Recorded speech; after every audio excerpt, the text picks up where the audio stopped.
how's it going guys? Welcome back to another video. Today we've got another one of those community questions videos for you where I post a question with a poll on my community section on YouTube and you guys leave answers in the comments and you just get a little bit of a voting through as well, but the voting's not all that important. It's all about the comments in there and we're going to go through those, we're going to have a look through. But the question that I sent to you guys this time was, what are some mistakes RuneScape players make? These could be things like buying Luck of the Dwarves early, thinking it will get them a much better chance at a drop. We do have quite a lot of comments to go through today, so if yours doesn't get picked, I do apologise, but there should be some absolutely great stuff in here, some advice, some amazing stuff to make sure you guys don't make the same mistakes that we did, because I've made plenty, so I'm going to enjoy going through this and making sure I don't make any more, I suppose. Anyway, if you enjoy the video, do leave a like on it, do subscribe to the channel if you are new. I do have a Twitch link in the description if you are interested in watching me live on Twitch, but other than that, let's get into this. Let's look at our first comment and let's see if we can help you guys avoid any mistakes. The first comment says, not using practice mode when learning a boss. I have some friends that have spent hundreds of mils on deaths when they could have just used practice mode and only paid for supplies that whole time. This is actually such a good one because a lot of people actually do this because it's basically chasing the dream of getting that drop on the first time you get the kill.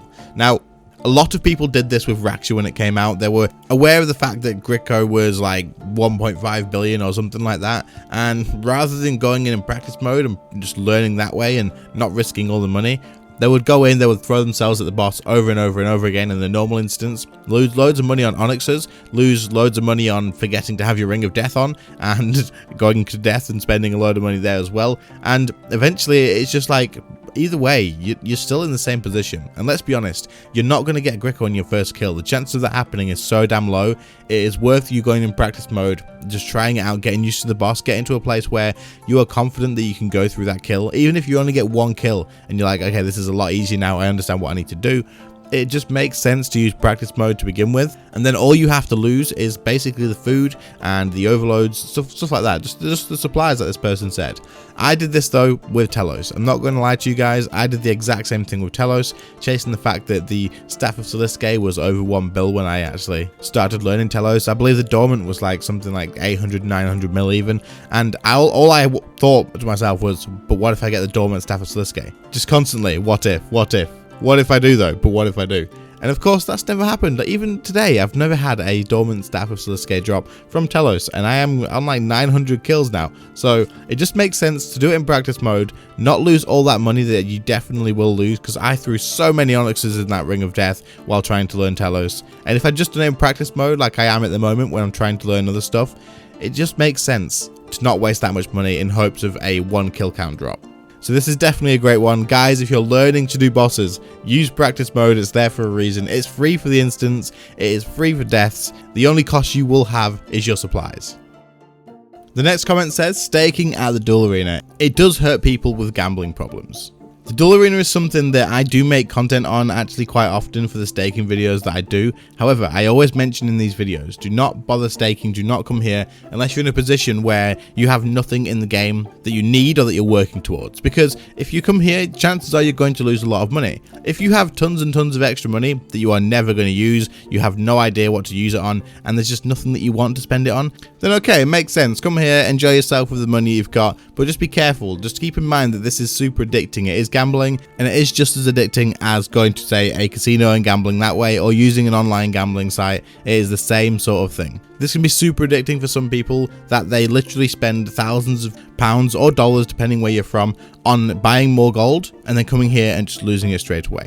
It can get to the point where it can do that. So if you are someone that does get addicted to stuff quite easily, or if you know that you do have a gambling problem, absolutely stay the hell away from the duel arena. But that being said, even other players, just random players that are thinking, you know what, I really want to get an Ascension crossbow, and I'm on 50 mil. The Ascension crossbow is about 110 mil at the moment. I could go to the duel arena and double that up and see if I can get to my Ascension crossbow.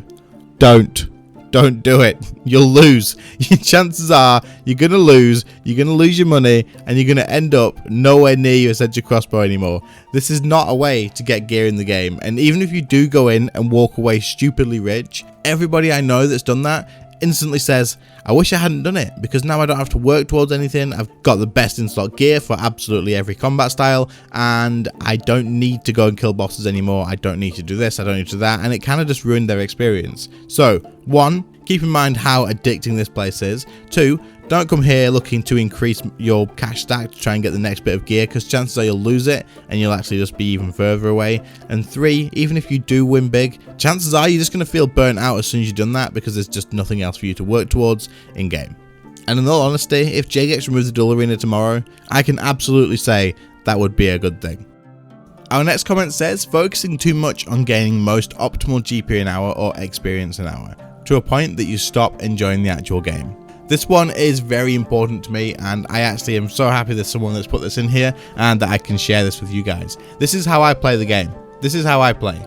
You don't have to constantly be doing the most efficient gold per hour or experience per hour way of doing things like this person has just said. And I literally use magic at the moment in Elite Dungeons because it's just more fun. Boss kills are a fair bit slower, like they actually are quite a bit slower, but it's a lot more fun to use. And if I'm enjoying it and I take another minute to do something, it's just a minute. And tell you what, I'm enjoying that extra minute, seeing as I'm enjoying using magic. So just do whatever you enjoy in the game. Don't feel like you have to do something that's super efficient and you have to be making 20 mil an hour rather than 18 mil an hour because you aren't using the combat style that you want to do, or you aren't doing the boss that you want to do. If you're enjoying something and you are making a little bit less than something that you're not enjoying and making more, that's the best way to play the game. It's a game. At the end of the day, it's still a game. Don't waste too much time on not enjoying it. Obviously, sometimes you just gotta put that time in. You gotta grind out stuff that you don't really enjoy doing, just so you can unlock something to do the things that you enjoy doing. But at the end of the day, just make sure the things that you are doing in the game is enjoying it, because if you start getting to the point where all you're doing is being efficient and you are not enjoying the game, I guarantee you will burn out, you will get fed up, and you'll probably take either a long break or you'll quit. Nobody wants that, so just keep in mind, guys, if you're doing something and you're weighing up the cost between something that's something you enjoy and something that would make you a little bit more money per hour, go to the one you enjoy. Just go there. Enjoy the game. Our next comment is from Josh, and he says, spend money on leveling, then try to make money, rather than just trying to save money from the start. Getting most of your skills to a high level will net you a good money maker, so investing in skills is good.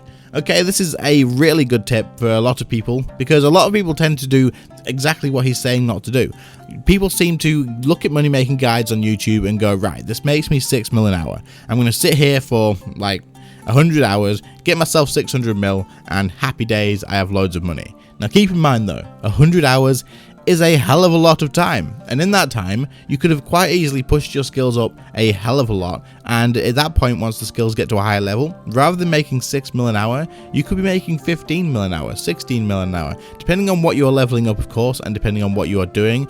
It all matters on that. But if you, for example, put time into combat and you level up your combat skills, you could quite easily go from making 4 to 5 to 6 mil an hour, doing all the basic low-level money-making rubbish that stood at the Grand Exchange as a low-level player, to making easily 15, 20, 25 mil an hour, depending on how good you are at bossing. But once you put that time in, the return is so much better. For example, if I didn't put all the time and invest all my time into learning bossing, into doing PVM, I would never be able to do things like Raksha. I would never be able to do things like ED3. And those drops that I've got from there recently, the Greater Ricochet, which was 1.4 billion, and ED1, the drop that I got that was 1.1 billion, I would never have got those. And yes, that took me quite a few hours to get them. Well, no, Raksha didn't take me that long, to be fair. That was kind of a joke. But the point is, ED3, even though I was pretty much just on drop rate, I still made like 50 mil an hour there by the time I did get my drop, as I was slightly below drop rate. But honestly, you could not make that by using low level skills. So put the time in, focus on leveling your lower skills up to quite a bit of a higher place. Make sure you set a goal for where you want to be, where you want to make the money later on, whether it's PVM,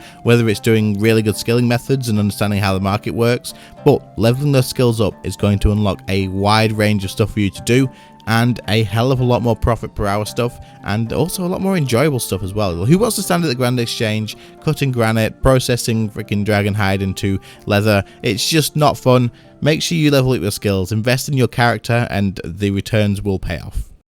Our next comment says buying and selling gear too much. For example, buying a scythe just to sell it days later when you need ascensions. Commit to your buys and make more money for new stuff. This is a very good tip to give, because I see so many people doing this, and I've always said, don't sell gear, never sell gear. Always keep the gear that you've got no matter what. That way, no matter what happens, you've always got your gear to come back to, and you can always make more money with it. However, selling gear to buy other gear, most of the time it just doesn't make sense. There's a good chance that if you buy some gear, you're going to probably insta-buy it because you want it straight away, which one, you should probably slow buy if you have the time for anyway, but once you've bought that gear, there's a good chance that when you then sell it back later for something else, you're probably going to lose money on it. And of course, the more you do this, the more money you're going to lose. Not only that though, once you've sold your scythe and you've got ascensions, eventually you're going to think, right, I'm locked into this, I have ascensions, now I kind of need a scythe back. You should absolutely just focus on the fact that you have this gear at the moment, this is what I've got, and this is what I can do with this gear. Once you've got that in mind, go ahead and do that, and then work on whatever you need to get next. And then at the end of it, it might take a little while, it might take a little bit of a grind, but at the end of it, rather than just buying and selling the same gear, you will actually end up with both of them, and then you don't have to do that. Selling gear to buy other gear is just something that you shouldn't do. It definitely will make you lose money in the long run. In my opinion, it is always better to keep that gear and just work on some other gear. Of course, once you're selling lower level gear, like if you're selling something like Shadow Glaives to upgrade to Ascensions, that's completely different. You're replacing them, you're not just changing this with a different thing altogether, you're upgrading from Shadow Glaives to Ascensions. It makes a lot of sense to sell those. If it's just going to be sat in your bank collecting dust, then at this point, yes, that can make sense, but just keep in mind that it definitely is better to just try and buy extra gear rather than selling yours off so that you can buy something else. Next up, we have ignoring boring click intensive skills only to have to grind them out later for a quest requirement. This is definitely true, because if you don't sort of balance your account out a little bit, do little bits here and there when you can be bothered, when you find it interesting, then eventually you're going to want to unlock a quest. And if you say want to go to the Temple of Celestine, which is going to unlock you the ancient curses that you're definitely going to want at some point, you will have to do a lot of skilling that you probably don't want to do all in one sitting. So it's definitely worth doing all the early quests for one, which will allow you to work towards leveling up all the other skills too, but also trying to keep yourself a nice well-rounded account skill-wise is super helpful, because when you do try and go towards these quests, you will never be too far off the requirement as you have leveled up all the other ones, and you're going to need to do them eventually. Trust me, all the skills eventually are going to have uses. They're definitely worth putting time into, and not having to then be forced to sit down and go from 10 all the way to 80 just so you can do one quest requirement will absolutely be something you're thankful for once you get to that point. When you see that you've got a quest requirement of like 80 smithing or something and you realize that I'm level 10, honestly, that makes you want to quit so much. It makes you just think, for God's sake, what do I actually have to do? And if you looked at it and saw that you were already level 65, that's not too far to go. That's not too bad. So it's definitely worth leveling off all your other skills too. Try and keep like a base account. So once you've got like base level 20, so you get all your skills level 20, maybe work on upgrading some other skills as well, keeping them ahead, but then work on base 30, work on base 40. Eventually it will pay off. Do your daily challenges if you have the time for it, and if you enjoy those quite a bit, it'll sort of take you around to different places, so it will mix up the game for you a little bit. Daily challenges are a great experience, and then also other things in the game as well, like mini games that'll give you boosts, all that sort of good stuff. If you enjoy that stuff, then do that. If you don't enjoy it, then maybe just figure out what's best for you to do, but don't let all those other skills sort of just fall behind and be stupidly low level, because eventually you're going to need to level them, and it will be more stressful if you have to do it all in one sitting rather than just being able to do like 10 or 20 levels when you do get to that point.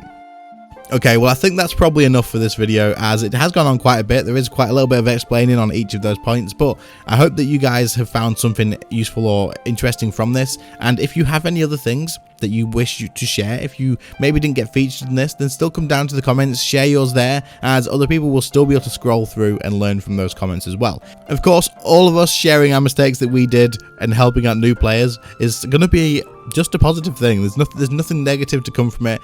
The only thing is people scroll down, read through and go, right, I don't want to do this and I don't want to do that. Make sure I don't do this. I should be doing this. It's just such a good thing to do. But anyway, I really appreciate you all watching. Thank you all so much. If you enjoyed, do leave a like on it. Do subscribe to the channel if you are new. There'll be another post up there at some point very soon, so you can get involved in that one. And if you didn't get picked in this one, I do apologize, but you may get in that one. So don't be too disheartened. Get involved again, because you never know. There's just so many comments though.